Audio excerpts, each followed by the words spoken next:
Ibu dan para tamu dan sekalian, api di sini melambangkan dalam rumah tangga pasti ada aja salah satu dari mempelai yang sering emosi, marah dan juga penuh nafsu. Begitu.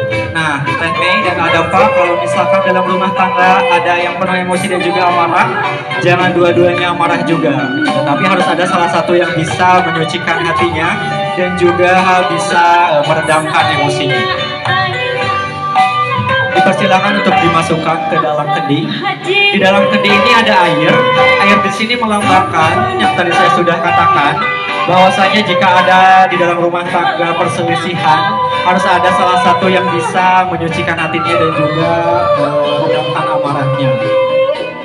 Baik, silakan dibawa lagi harupannya. Silakan dipegang sama-sama sama Teh Meisha juga.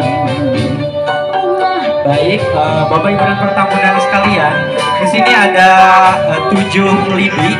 Ini melambangkan 7 sifat buruk yang ada di dalam diri kita. Nah, selanjutnya silakan Teh Mei bisa dipatahkan bareng-bareng. Alhamdulillahirobbilalamin. Selanjutnya dipersilakan untuk dibuang ke belakang sifat buruknya tanpa melihat. Silakan 1, 2, 3. Alhamdulillahirobbilalamin. Baik, selanjutnya kita akan memasuki ke acara prosesi dari Nincak Endong. Dipersilakan kepada Teh Mei untuk bisa duduk di hadapan sang suami tercintanya. Ini bukan merendahkan martabat wanita, tapi di sini bukti tanda bahwa sang istri harus bisa berbakti kepada sang suami. Silakan untuk telurnya dibawa.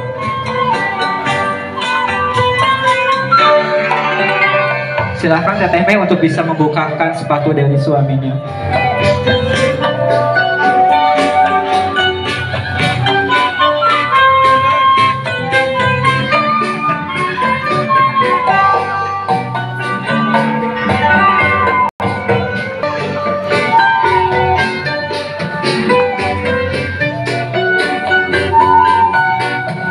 Silahkan untuk telurnya disimpan di bawah kakinya Adafa.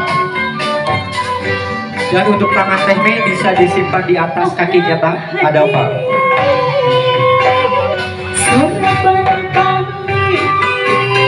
Baik, nanti dalam kehitungan ketiga Adafa bisa langsung untuk menginjak telurnya. Baik, Bapak Ibu dan para tamu undangan sekalian, telur di sini melambangkan kedua mempelai bisa diberikan sempat momongan dan juga anak yang bisa berbahagia dan juga baik. Baik, dipersilakan untuk ditekan. Alhamdulillahirobbilalamin. Baik, selanjutnya dipersilakan Teh Mei untuk bisa menyucikan kaki dari sang suaminya.